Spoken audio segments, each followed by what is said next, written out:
Hi friends. ఈ లోకంలో ఎంతో అందమైన జీవుల్లో సీతాకోక చిలుకలు ఒకటి. సీతాకోక చిలుకల గురించి కొన్ని అద్భుతమైన ఫ్యాక్ట్స్ తెలుసుకుందాం.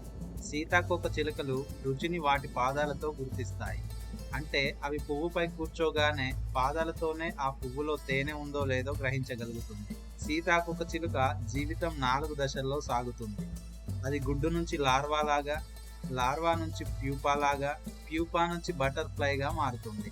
సీతాకోక చిలుకలకు రక్తం ఉండదు. సీతాకోక చిలుకలకు ముక్కు కూడా ఉండదు.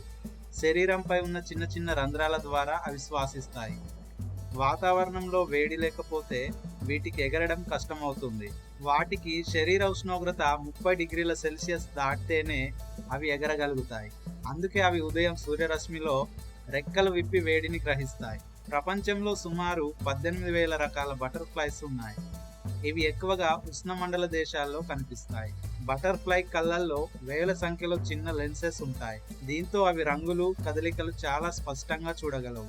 ఇవి పువ్వుల తేనెతో పాటు నీరు, మట్టి, చెమట నుండి కూడా ఖనిజ లవణాలను గ్రహించగలుగుతాయి. సీతాకోక చిలుకల జీవితం చాలా చిన్నది. ఇవి కొన్ని రోజుల నుండి గరిష్టంగా కొన్ని వారాల వరకు మాత్రమే బ్రతుకుతాయి. ఇవి ప్రకృతిలో చాలా ఉపయోగకరమైన జీవులు. పువ్వుల పరాగ సంపర్కం జరగడంలో సహాయపడతాయి.